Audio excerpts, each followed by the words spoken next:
পৃথিবীতে কেউ স্থায়ী হয় না, হোক না সে ফেরাউন কিবা হাসিনা। কেউ ভবে চিরকাল রয় না, চলে যায় সব ছেড়ে যেতে হয়। মৃত্যু মানে না কোনো পরিচয়, মানে সব রাজা মহারাজা আর মহাবীর, সব রাজা মহারাজা আর মহাবীর, কাউকে সে অবকাশ দেয় না। পৃথিবীতে কেউ স্থায়ী হয় না, হোক না সে ফেরাউন কিবা নমরুদ। কেউ ভবে চিরকাল রয় না, কেউ ভবে চিরকাল রয় না।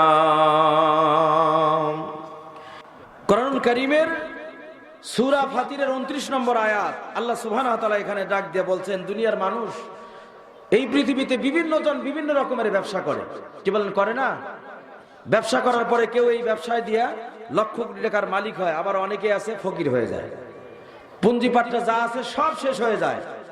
কিন্তু আল্লাহ রাব্বুল আলামিন এখানে সূরা ফাতিরের ভিতরে বলছেন যে কোন বান্দা এই পৃথিবীতে যদি 3টা মূলধন দিয়ে ব্যবসা করে। কয়টা মূলধন? জোরে আওয়াজ দিয়ে বলেন, কয়টা মূলধন? আল্লাহ রাব্বুল আলামিন বলেন 3টা মূলধন। ইল্লাল্লাযীনা ইয়াতুলুনা কিতাবাল্লাহি ওয়া আকামুস সালাতা ওয়া আনফাকু মিম্মা রাযাকনাহুম সিররাও ওয়া আলানিয়াতান ইয়ারজুনা তিজারাতাল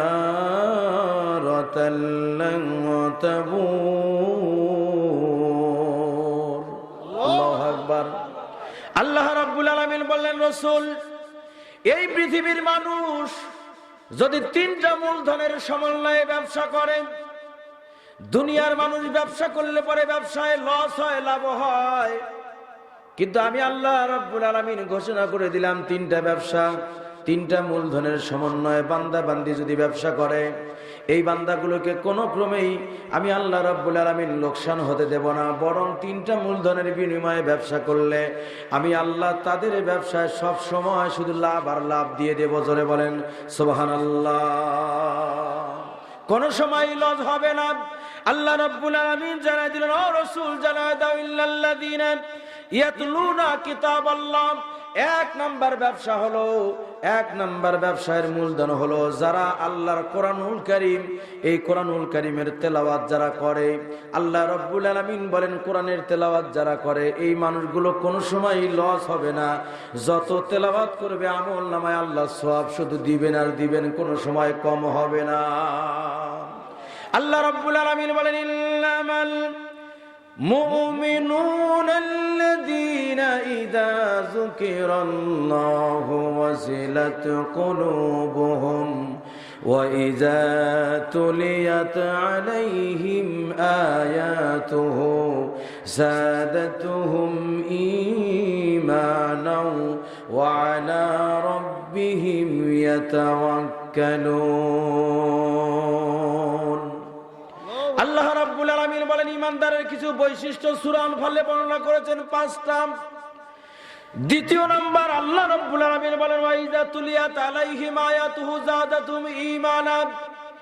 এই কোরআনুল কারীমের তেলাওয়াত যারা করে, ইল্লাল্লাযীনা ইয়াতলুনা কিতাবাল্লাহ, কোরআনের আয়াত যারা তেলাওয়াত করবে, কোরআনুল কারীমের তেলাওয়াত যারা করবে, আল্লাহ বললেন, দুনিয়ার মানুষ শুনে নাও আমার কোরআনুল কারীমের আলোচনা। যারা তেলাওয়াত করবে, বান্দা তেলাওয়াত করবে যত, আমি আল্লাহ তার ঈমানটা তত বৃদ্ধি করে দেব। জোরে বলেন সুবহানাল্লাহ। আল্লাহ কোরআন তেলাওয়াত করলে ঈমান বৃদ্ধি করবেন। এটা সূরা আনফালে ঈমানদারের 2 নম্বর বৈশিষ্ট্য। আল্লাহ এখানে বলেন, ইয়াতলুনা কিতাবাল্লাহ, কোরআনুল কারীমের তেলাওয়াত যারা করবে আল্লাহ সুবহানাহু ওয়া তাআলা বললেন যে তাদের কোনো লোকসান নাই। কেমন লোকসান নাই? একটা সাহাবীর একটা ঘটনা শোনাই। কষ্ট হচ্ছে কি কোন কষ্ট হচ্ছে? প্রিয় উপস্থিতি, রাসূল সাল্লাল্লাহু আলাইহি ওয়াসাল্লামের একজন মহিলা সাহাবী, সব চাইতে ওই সময়ের সুন্দরী মহিলা ছিলেন, যুবতী মহিলা। রাসূলুল্লাহ সাল্লাল্লাহু আলাইহি ওয়াসাল্লামের দরবারে কোনো একদিন এসে মসজিদে নববীতে এসে আল্লাহর নবীকে বললেন যে হুজুর, আমি আপনার সাহাবায়ে কেরাম যারা উপস্থিত রয়েছেন তাদের মাঝে কেউ যদি আমাকে বিবাহ করতে চায় তাহলে আমি রাজি আছি, এবং বিবাহ বন্ধনে আবদ্ধ বলে আমার সম্পদ যা আছে সব সম্পদ আমি তাকে দিয়ে দেব, সব সম্পদের মালিক হবে। মহিলার সম্পদ ছিল অনেক, টাকা পয়সা ধন দৌলত কম নয়, একে তো সুন্দরী, দ্বিতীয়ত সম্পদশালী। এখন আমার দেশের কোন যুবক যদি এই চান্স পায়, কি বলেন, যদি এই চান্স পায় যে সুন্দরী যুবতী নারী, তারপরে সম্পদও অনেক, গাড়ি বাড়ি টাকা পয়সার মালিকও হব, সুন্দর একটা বউ হবে, কি বলেন, কোন চিন্তা আছে? রাজি হবে কি হবে না?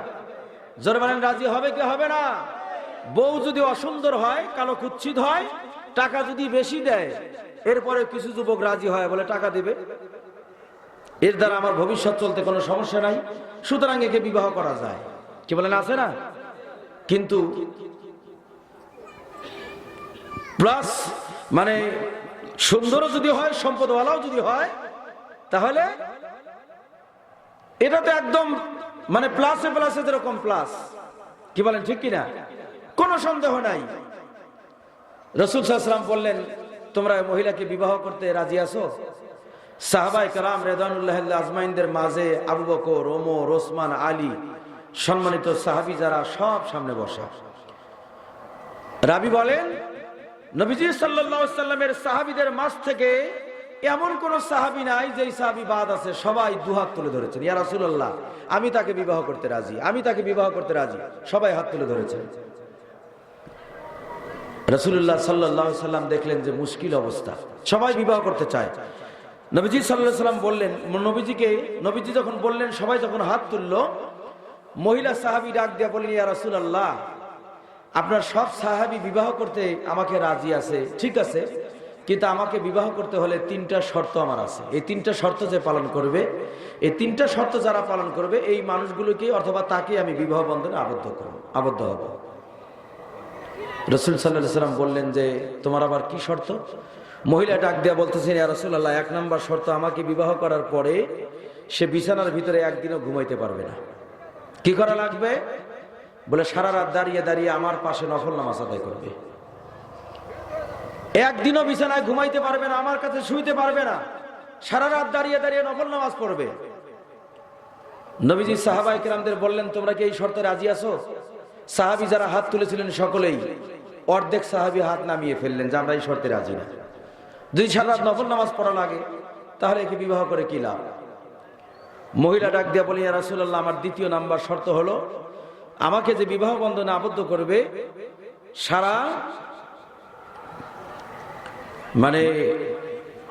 সারা রাত কোরআনুল কারীমের তেলাওয়াত করতে হবে, একটা দিনের জন্য রাতের বেলায় বিছানায় ঘুমাইতে পারবে না। আল্লাহর নবী সাহাবায়ে কেরামদেরকে বললেন, তোমাদের মাঝে এমন কোন সাহাবী আছে তাকে বিবাহ করতে রাজি? এই শর্ত, 2য় শর্ত আসার পরে বাকি অর্ধেকের অর্ধেক হাত, অর্থাৎ 4 ভাগের 3 ভাগ নেমে গেল, 1 ভাগ এখনো আছে। মহিলাকে ডাক দিয়ে বলেন, মহিলা, তোমার 3য় নাম্বার শর্ত বলো।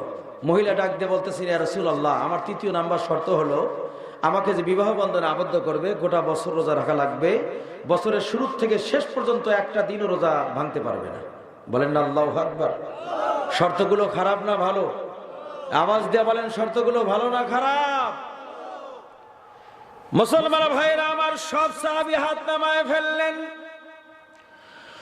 সকলেরই মনের কথা, এই মহিলাকে বিবাহ করার পরে সারা রাত দাঁড়িয়ে যদি নামাজ পড়া লাগে, সারা রাত বসে যদি কোরআনুল কারীমের তেলাওয়াত করা লাগে, গোটা বছর যদি রোজা রাখা লাগে, তাহলে মহিলাকে বিবাহ করে কি লাভ হবে?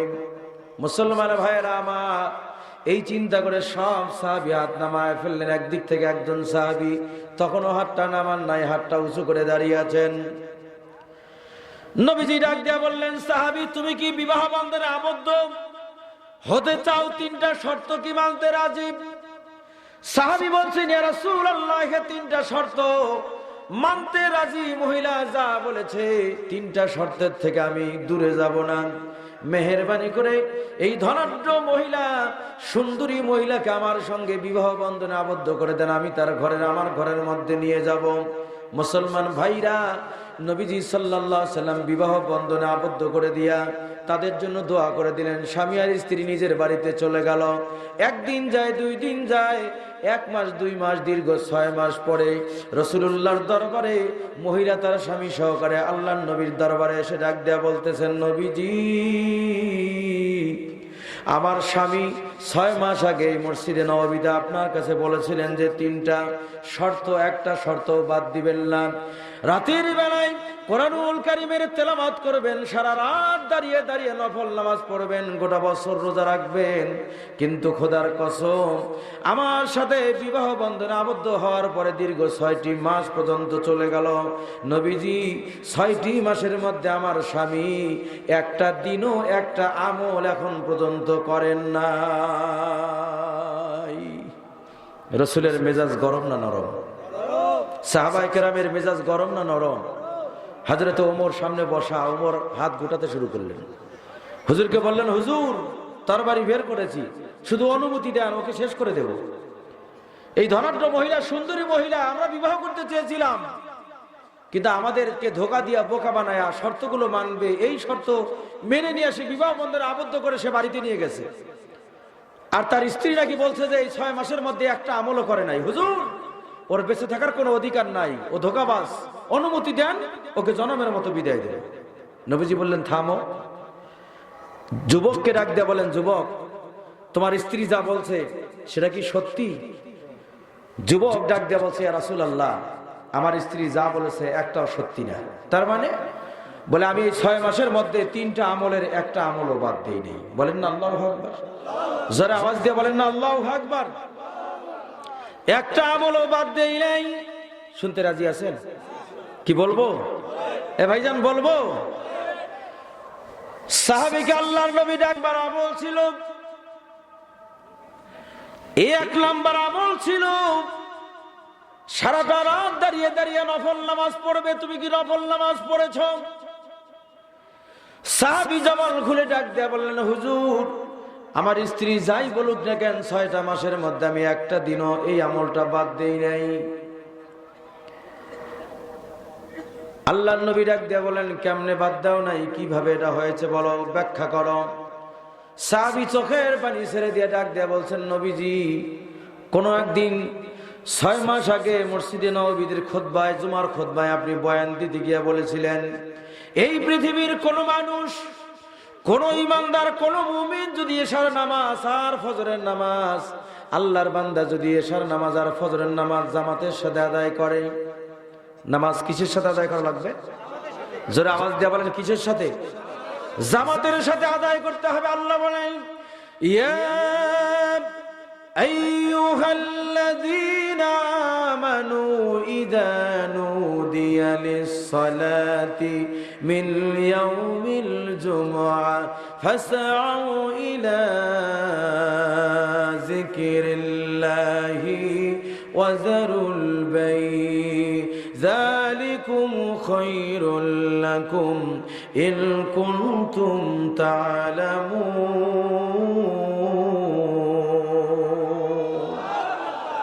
ঘুমাইয়া কাজে, নজরুল বলেছেন, ঘুমাইয়া কাজা করেছ ফজর, তখনও জাগনি যখন জোহর, হেলায় খেলায় কেটেছে আসর, মাগরিবের ওই শুনি আযান,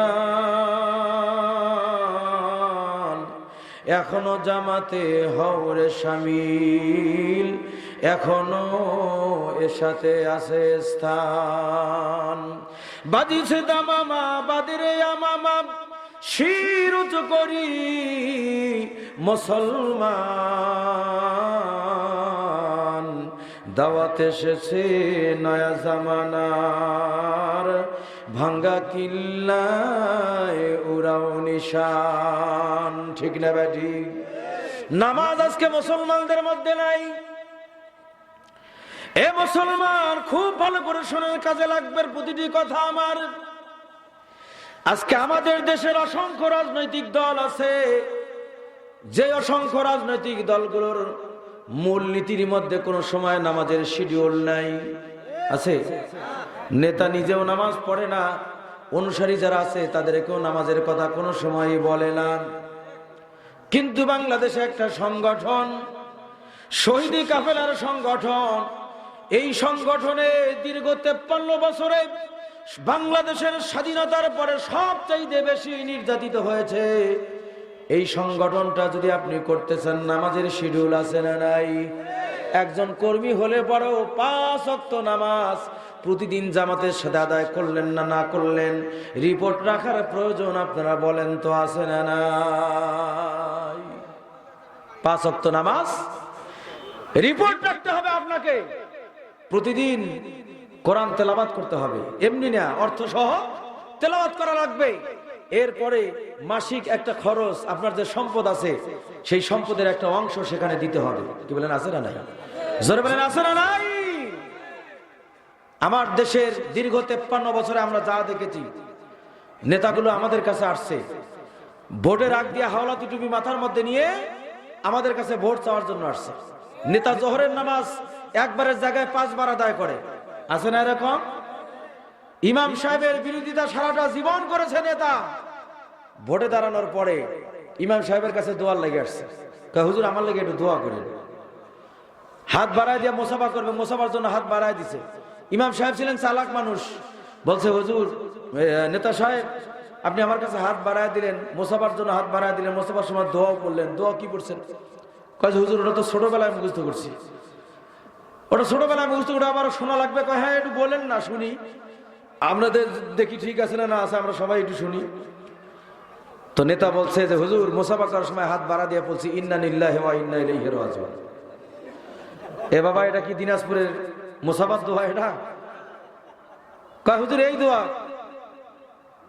কয় মাশাআল্লাহ, আপনি যা শিখছেন তার মানে এক দোয়ায় আপনি আমাকে একবারে কবরে পাঠাইছেন। এবার বলেন তো গোসলের ফরজ কয়টা? কয় হুজুর গোসলের ফরজ 3টা, ওটা ছোটবেলায় আমি বুঝতে পারছি। ইমাম সাহেব ভাবছেন যে মনে হয় সঠিক বলছে, তো বলছে যে গোসলের ফরজ 3টা, সেটা হলো গামছা, লুঙ্গি আর সাবান। বিশ্বাস করেন, আমার দেশের এমনও নেতা আছে, এখনো মাঠে লাফালাফি ঝাপাঝাপি অনেকের আছে, যারা এই গোসলের ফরজটা পর্যন্ত জানে না, যারা আউযুবিল্লাহ বিসমিল্লাহ সঠিকভাবে তেলাওয়াত করতে পারে না। এরা জাতির রাহবার হয়ে কি করবে এদেশের জনগণ বুঝে গেছে। আওয়াজ দিয়ে বলেন ঠিক না ব্যাটি? তার মানে আইনুদ্দিন আল আজাদ একটা আফসোস করে একটা সঙ্গীত বলছেন, বলবো কষ্ট হইতেছে আপনাদের? কেউ দিল না সবাই নিল, আমরা যে কুলুর বলদ, সারা বছর নেয় না খবর, নির্বাচনে খুব দরদ। আছে না? কেউ দিল না সবাই নিল, আমরা যে কুলুর বলদ, সারা বছর নেয় না খবর, নির্বাচনে খুব দরদ। এমনি করে আর কতকাল, এমনি করে আর কতকাল মোদের জীবন করব শেষ। দেখতে দেখতে গোল্লায় গেল আমার সোনার বাংলাদেশ। একে একে শেষ করেছি, একে একে শেষ করেছি, সবার দেখা হইল শেষ। দেখতে দেখতে গোল্লায় গেল আমার সোনার বাংলাদেশ। কষ্ট হচ্ছে মনে হয়। আমাদের দেশের নেতারা ক্ষমতায় বসার পরে আঙ্গুল ফুলে কলা গাছ হয়। দেখেন না এই সরকার, বিগত সরকারের দুর্নীতি। ওই ফেসবুকে একদিন দেখলাম, মানে মেয়ে আইসা তার মেয়ের ব্যাপারে বাবাকে ছেলে আইসা বলছে, কয় ভাই আপনার মেয়ে তো এক সাবজেক্টে ফেল করছে। তো মেয়ে বলছে, বাবা বলছে আমার মেয়ে ফেল করছে কোন সাবজেক্টে? কয় ইংলিশে। তখন ও বলছে, বাবা বলছে, কয় আই এম তো অবাক। মানে মূর্খ মানুষ, যতটুকু জানে কয় আই এম তো অবাক। আপনি কথা বললেন, কয় আমার ছেলে, আমার মেয়ে ইংলিশে ফেল করবে, এটা তো বিশ্বাসই করা যায় না। কয় কেন? আমার মেয়ে রাতের বেলায় শোয়ার পরে সন্ধ্যা থেকে শুরু হয় ফজর পর্যন্ত যত মোবাইলে ইংলিশে চ্যাটিং করে, এই চ্যাটিং করা মেয়েটা ইংলিশে ফেল করবে, এটা তো বিশ্বাসই করা যায় না। তা আমরা এই সরকারের বাহিক্য দিকগুলো দেখে, বিগত সরকারের বাহিক্য দিকগুলো দেখে আমরা ভাবছিলাম মনে হয় সঠিক আছে, মনে হয় আমিও ভাবছিলাম কোনো দুর্নীতি মনে হয় নাই। কিন্তু এখন দেখলাম কি যে দুর্নীতি, আহারে কি যে দুর্নীতি, লক্ষ লক্ষ কোটি কোটি বিলিয়ন ডলার এদেশ থেকে পাচার করে একজন মন্ত্রী কত বাড়ি লাগে? একজন মানুষ দুনিয়াতে বসবাস করলে কত বাড়ি লাগে? 381টা 481টা বাড়ি বাংলাদেশ থেকে শুরু করে পৃথিবীর বিভিন্ন জায়গায় বাড়িয়েছে এই দীর্ঘ সময়। কত বড় দুর্নীতিবাজ হলে পরে এদেশের সম্পদ, অসংখ্য অভাবী গরিব অসহায় মানুষের সম্পদ লুণ্ঠন করে বিদেশে বাড়ি বানানো যায়। আওয়াজ দিয়ে বলেন ঠিক না ব্যাটি? এদেশের ঋণের সংখ্যা হলো 99 বিলিয়ন ডলার, আর আমার দেশ থেকে এই সোনার মন্ত্রীরা আমার দেশ থেকে পাচার করেছে 94 বিলিয়ন ডলার। তাহলে আমার দেশ থেকে যদি পাচার না হইতো দেশে কোনো ঋণই থাকতো না। কি বলেন ঠিক কিনা? আরো জোরে আওয়াজ দিয়ে বলেন ঠিক না ব্যাটি? কি একটা অবস্থা! এজন্য সামনে সিদ্ধান্ত নিতে হবে, এই দেশে কোন দুর্নীতিবাজকে ক্ষমতায় আর বসানো হবে না। আগামীর বাংলাদেশ কোরআন এবং সুন্নাহর বাংলাদেশ। কোরআনকে যারা ভালোবাসবে, কোরআন যারা হৃদয় দিয়ে স্থান দিয়ে কোরআনের সংগঠন, কোরআন অনুযায়ী যারা রাষ্ট্র পরিচালনা করবে, আমরা আগামীতে কারা কারা সেই দলকে দেখতে চাই, দুই হাত তুলে দেখান। এটা তাকবীর লাগান না রে ভাই, যুবক কেউ নাই? হ্যাঁ হ্যাঁ, এটা তাকবীর লাগান, নারায়ে তাকবীর, আর জোরে লিল্লাহি তাকবীর। আমরা দেখতে চাই তো ইনশাআল্লাহ। কি বলেন চাই? এই হাওলা টুপি মাথায় নিয়ে নেতে এসে যত বড় বক্তব্য দেখার যাই বলুক, এদেশের জনগণ এটাতে আর ভুলবে না। জনগণ দেখতে চায় আগামীর পার্লামেন্ট কোরআনুল কারীমের পার্লামেন্ট। আমরা ইনশাআল্লাহ এটা দেখতে চাই, হবে ইনশাআল্লাহ। গোটা বাংলাদেশে ঘুরে আমি যা দেখেছি, আগামীর পার্লামেন্ট কোরআনের পার্লামেন্ট হবে, কোনো সন্দেহ নাই ইনশাআল্লাহ। 5ই আগস্টে মানুষের দিন যেরকম বদল হয়েছে, এদেশের প্রতিটি ঘরে ঘরে মানুষের দিনও বদল হয়েছে। দিন বদলের সাথে মানুষের দিনও বদল হয়েছে। পরিবর্তন নিয়ে আসবে গোটা বাংলাদেশের আনাচে কানাচে ইনশাআল্লাহ। মুসলমান ভাইয়েরা আমার, বলতেছিলাম মনে আছে, মহিলা সাহাবী ডাক দিয়া বলছেন, ইয়া রাসূলুল্লাহ, এই 6টা মাসের মধ্যে আমি একটা দিনও কোনোদিন বাদ দেই নাই, সারা রাত দাঁড়িয়ে দাঁড়িয়ে নফল নামাজ পড়া বাদ দেই নাই। আল্লাহর নবী বললেন কেমনে সেটা? মহিলা ডাক দিয়া, যুবক ডাক দিয়া বলতেছে, ইয়া রাসূলুল্লাহ, 6 মাস আগে আপনি বলেছিলেন আল্লাহর কোন বান্দা, কোন বান্দি যদি এশার নামাজ, কোন বান্দা যদি এশার নামাজ জামাতের সাথে আদায় করে, কিসের সাথে? জামাতের সাথে যদি এশার নামাজ আর ফজরের নামাজ যদি জামাতের সঙ্গে আদায় করতে পারে, আল্লাহর নবী ঘোষণা দিয়ে দিয়েছেন গোটা রাত আল্লাহর বান্দা দাঁড়িয়ে দাঁড়িয়ে নফল নামাজ পড়লে পরে যেই সওয়াব হবে, আল্লাহ রাব্বুল আলামিন বান্দার আমলনামায় এই সওয়াব লিখে দেবে। যুবক ডাক দিয়ে বলতেছে, হুজুর, আমি এই মহিলাকে বিবাহ বন্ধনে আবদ্ধ করার পরে 6টি মাস পার হয়ে গেছে, একটা রাতের জন্য এশার নামাজ আর ফজরের নামাজ জামাত ছাড়া আদায় করি নাই। আল্লাহর নবী মুহাম্মদুন আরবি ডাক দিয়া বললেন, যুবক, তোমার হক আদায় হয়ে গেছে, এবার ঠিক আছে, 2য় নাম্বার আমল, সারাটা রাত বসে বসে কোরআনুল কারীমের তেলাওয়াত করবে, একটা দিনও বাদ দেবে না। তোমার স্ত্রী বলছে একটা দিনও তুমি কোরআন তেলাওয়াত করো নাই। আল্লাহর নবীর সাহাবী জবান খুলে আল্লাহর নবীকে ডাক দিয়া বলেন, নবীজি, খোদার কসম দিয়া বলি, রাতের বেলায় কোরআনুল কারীমের তেলাওয়াত করা লাগবে, এইটা দীর্ঘ 6 মাসের মধ্যে আমি একটা দিনও বাদ দেই নাই। 6 মাসে একদিনও বাদ দেই নাই। আল্লাহর নবী বললেন, এটা কিভাবে সম্ভব? তোমার স্ত্রী বলছে তুমি করো নাই, কারণটা কি? মহিলা সাহাবী আবার ডাক দিয়ে বলছে, ইয়া রাসূল, যুবক ডাক দিয়ে বলছে, ইয়া রাসূলুল্লাহ, আমি এই পৃথিবীতে আল্লাহর নবীর জবানের একটা বয়ান তোমার খুতবায় শুনেছিলাম 1 বছর আগে। আল্লাহর নবী বলছেন, কোন মানুষ যদি রাতের বেলায় যখন বিছানায় ঘুমাতে যাবে, ঘুমাতে যাওয়ার সময় আল্লাহর কোন বান্দা কোন বান্দি কোরআনুল কারীমের একটা ছোট্ট সূরা, সূরাটার নাম হলো সূরাতুল ইখলাস। কি নাম? জোরে আওয়াজ দিয়া বলেন, কি নাম? সূরাতুল ইখলাস। আল্লাহ বলেন, কুল হুয়াল্লাহু আহাদ, আল্লাহু الصمد لم يلد ولم يولد বলেন আল্লাহু আকবার। কোরআনুল কারীমের যত সূরা আছে সব সূরার ভিতরে সবচাইতে তাওহীদপূর্ণ সূরার নাম হলো সূরা ইখলাস। এই সূরাটা সাইয়েদনা হযরতে বেলাল রাদিয়াল্লাহু তাআলা সব সময় বেশি বেশি তেলাওয়াত করতেন। নবীজির সবচাইতে গরীব সাহাবী বেলাল, এক সন্ধ্যা খাবার পাইলে আর এক সন্ধ্যা খাবার পাইতেন না বেলাল। রাসূলের দরবারে কোনো হাদিয়া না আসলে বেলালের মুখের মধ্যে খাবার জুটতো না। কিন্তু বেলাল রাদিয়াল্লাহু তাআলা আনহুর ব্যাপারে আল্লাহর নবী ঘোষণা করেছেন, আমি মিরাজ থেকে যখন নবীজি ঘুরে এসেছেন হযরতে বেলালকে ডাক দিয়া বলেন, বেলাল রে, কি এমন তোমার আমল আছে যে আমলের কারণে আমি আসমানের ভিতরে তোমার চেহারাটা দেখেছি অথবা তোমার কণ্ঠ আমি শুনতে পেরেছি? হযরতে বেলাল রাদিয়াল্লাহু তাআলা আনহুর একটা আমল ছিল, ছোট্ট আমল।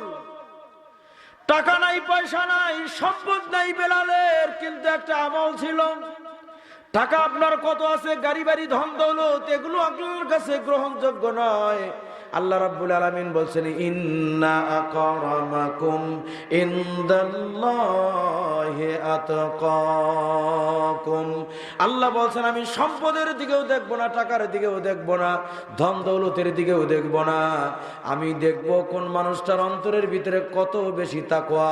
যার অন্তরের ভিতরে, দিলের ভিতরে, হৃদয়ের ভিতরে যত বেশি তাকওয়া, আল্লাহ বলেন ওই মানুষটা আমার সবচাইতে প্রিয় মানুষ। হযরতে বেলালের অন্তরে তাকওয়া দিয়ে ভরপুর ছিল, তাকওয়ার কম ছিল না। আল্লাহর প্রিয় বান্দা, রাসূলের প্রিয় সাহাবী হয়েছিলেন বেলাল। মসজিদে নববীতে ফজরের নামাজ আদায় হবে, এশার নামাজের সিদ্ধান্ত হলো। সাহাবায়ে কেরাম আল্লাহর নবীকে বলছেন, ইয়া রাসূলুল্লাহ, বেলাল একটা হাবশী গোলাম, টাকা নাই, পয়সা নাই, ধন দৌলত নাই, চেহারাও ভালো না, উস্কু খুস্কু চেহারা। এই উস্কু খুস্কু চেহারার মানুষটা মসজিদে নববী, তার মানে রাসূলের মসজিদের মেম্বারে দাঁড়িয়ে আজান দেবে 5 ওয়াক্ত, এইটা মেনে নেওয়া যায় না। মদিনার সম্ভ্রান্ত পরিবারের অনেক ধনাঢ্য, অনেক আভিজাত্য ফ্যামিলির সাহাবী রয়েছেন, তাদেরকে আপনি মুয়াজ্জিন নিয়োগ করে দেন। নবীজির মন চাইতেছিল না, কিন্তু সাহাবায়ে কেরামরা বারবার যখন আল্লাহর নবীকে বলছিলেন, নবীজি রাজি হয়ে গেলেন। রাতের বেলায় হযরতে বেলাল রাদিয়াল্লাহু তাআলা আনহুকে বাদ দিয়া এশার নামাজের পর থেকে নতুন মুয়াজ্জিন নিয়োগ হয়ে গেল। মুসলমান দিলের কান লাগায় শুনেন, কাজে লাগবে কথাগুলো।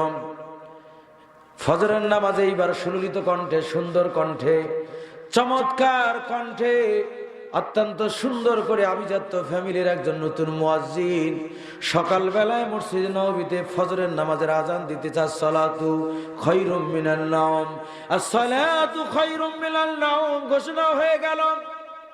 আমার শুনে, নতুন মুয়াজ্জিনের সুললিত কণ্ঠের আওয়াজ শুনে সব সাহাবীরা নবীজির ঘরে এসে, নবীজির মসজিদে এসে ফজরের নামাজ আদায়ের জন্য সুন্নত নামাজ আদায় করে সবাই বসে রয়েছেন, নামাজ আদায় করবেন নবীজির পিছনে। মুসলমান ভাইয়েরা আমার, ওই সময়ে ডিজিটাল ঘড়িও ছিল না, কোনো ঘড়ির কাঁটা ছিল না, ঘরের মধ্যে কোনো সময় দেখার কোনো সুযোগ ছিল না।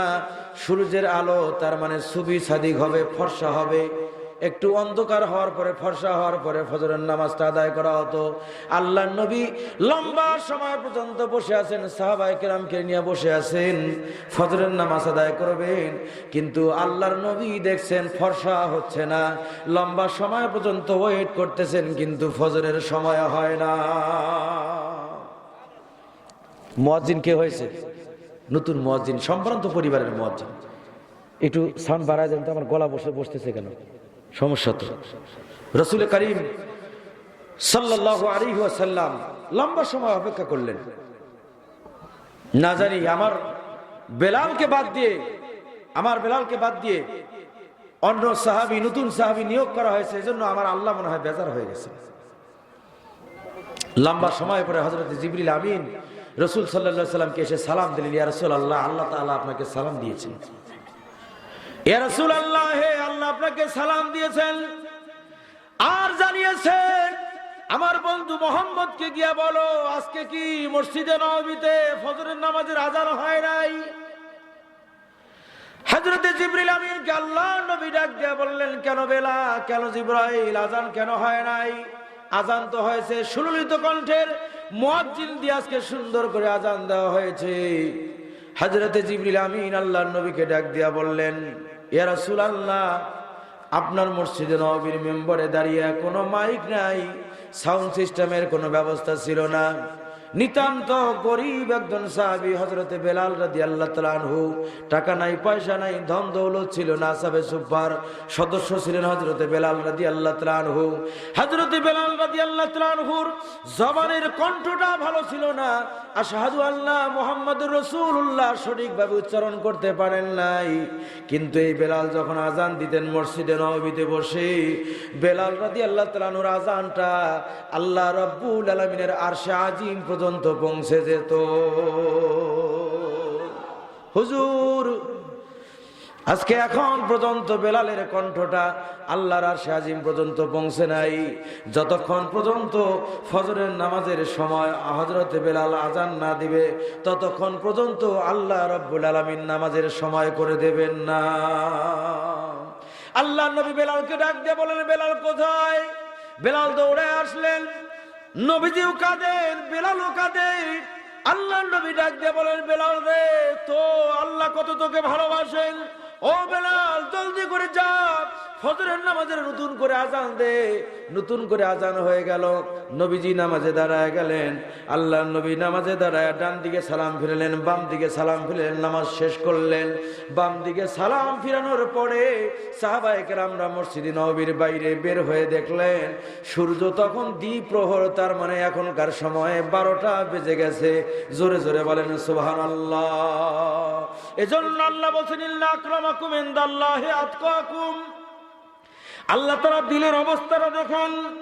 এই জন্য বেলাল রাদিয়াল্লাহু তাআলা আনহু সব চাইতে আল্লাহ রাব্বুল আলামিন বেলালকে ঈমান গ্রহণ করার কারণে তার মনিব উমাইয়ার মাধ্যমে অনেক কষ্ট দিয়েছেন। বেলাল রাদিয়াল্লাহু তাআলা আনহুকে মেরে মেরে একবার তিনি আহাত শব্দ উচ্চারণ করার কারণে তার শরীরে আঘাত করা হতো, 100টা করে বেত্রাঘাত করা হতো। সাইয়েদনা আবু বকর সিদ্দিক পাশ দিয়া যান, বেলালের কানের কাছে গিয়া বলেন, বেলাল তুমিও মুসলমান, আমিও মুসলমান, ঈমান গ্রহণ করার কারণে তোমার আজকে অবস্থা হয়েছে, তোমার মনিব তোমাকে কত কষ্ট দিয়েছে রে বেলাল। ও বেলাল, তুমি জবান খুলে একবার আহাত শব্দ উচ্চারণ করো, আর আপ শব্দ উচ্চারণ করার কারণে তোমার শরীরের মধ্যে বেত্রাঘাত করা হয়। বেলাল, এখন থেকে তুমি আওয়াজটা বন্ধ করে দাও, জবান দিয়ে বন্ধ করে দাও, আওয়াজটা বন্ধ করে দাও। বেলাল আবু বকরকে ডাক দিয়ে বলেন, ভাই আবু বকর, তুমি বলছো আমি আহাত শব্দ উচ্চারণ করা বন্ধ করে দেব, তুমি আমার প্রতিটি শরীরের লোমকূপের গোড়ার মধ্যে কানটা লাগায় দাও। আমার জবান দিয়ে আহাত শব্দ বন্ধ হলেও শরীরের প্রতিটি লোমকূপের গোড় থেকে আহাত শব্দ উচ্চারিত হচ্ছে। আল্লাহু আকবার। কারণ এখানে আল্লাহর তাওহীদের পরিচয় দিয়েছেন। আল্লাহকে রব বলে পৃথিবীতে যারাই স্বীকার করে নিয়েছেন তারাই নির্যাতনের শিকার হয়েছেন। আল্লাহ বলেন, ইল্লাল্লাযীনা ক্বালু ربنا الله ثم استقاموا تتنزل عليهم الملائكة ألا تخافوا ولا تهزنوا وأبشروا بالجنة التي كنتم توعدون।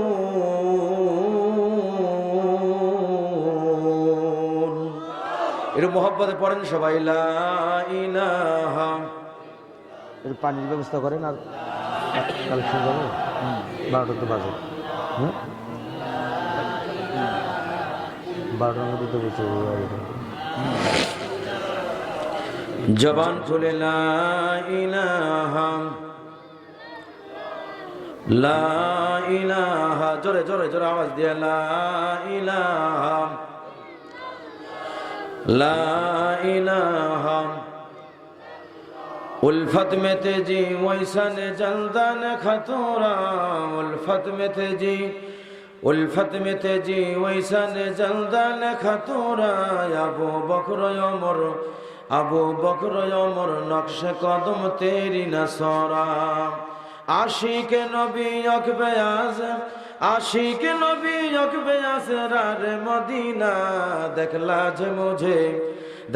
যে মুঝে মঞ্জরে গুলজারে মদিনা, পড়ে লা ইলাহা, বলেন জোরে লা ইলাহা, ও লা ইলাহা, লা ইলাহা ইল্লাল্লাহু মুহাম্মাদুর রাসূলুল্লাহ। সকলে আওয়াজ দিয়ে বলেন সাল্লাল্লাহু আলাইহি ওয়াসাল্লাম। তাহলে হযরতে বেলাল রাদিয়াল্লাহু তাআলা আনহু সূরা ইখলাসের পরিচয় দিয়েছেন, তাওহীদের পরিচয় দিয়েছেন। তাওহীদের পরিচয় যারা দেন, আল্লাহ বলেন ইন্নাল্লাযিনা ক্বালু রাব্বুনাল্লাহ, যারা বলে আল্লাহ আমার রব। আমাদের রবের নাম কি? এটা আওয়াজ দিয়ে বলেন তো, আমাদের রবের নাম কি? আমাদের খাওয়ান কে? পরাণ কে? আমাদের সৃষ্টিকর্তার নাম। আমি যখন মায়ের পেটে ছিলাম তখন কে খাওয়াইছেন? পেট থেকে বের হওয়ার পরে কে খাওয়ার ব্যবস্থা করেছেন?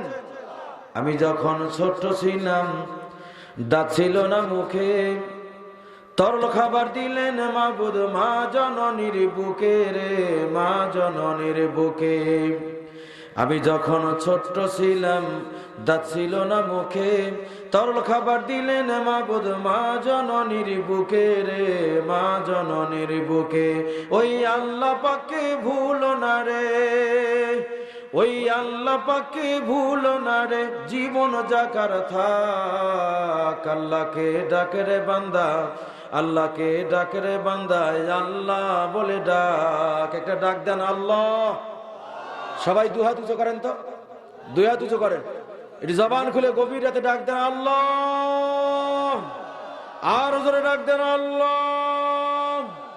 ওই নামে ডাকতে ডাকতে, ওই নামে ডাকতে ডাকতে তোর জীবনের গোনাহ হবে মাফ। আল্লাহকে, আল্লাহকে ডাক রে বান্দা, আল্লাহ বলে ডাক। আমাদের রব কে? আল্লাহকে রব বলে স্বীকার করে নেওয়ার পরে যত বিপদ আপদ মুসিবত আসবে, আল্লাহ বলছেন সুম্মাস্তাকামু, এরপরেও তারা অটল থাকে, দৃঢ় থাকে, মজবুত থাকে। আল্লাহ বলছেন তাতানাজ্জালু আলাইহিমুল মালাইকা, আমি তাদের কাছে একদল ফেরেশতা পাঠিয়ে দেই। আল্লাহ তাখাফু ওয়ালা তাহজানু ওয়াবশিরু বিল জান্নাতিল্লাতী কুনতুম তুআদুন। এই বান্দাদের কাছে ফেরেশতারা কানের কাছে এসে বলে, আল্লাহর বান্দা তোমার কোনো ভয় নাই, তোমার কোনো চিন্তা নাই, কোনো পেরেশানি নাই, এবং তুমি ওই জান্নাতের শুভ সংবাদ দাও যেই জান্নাত আল্লাহ সুবহানাহু ওয়া তাআলা তোমার জন্য তৈরি করে রেখেছেন। চিৎকার মেরে বলেন আল্লাহু আকবার।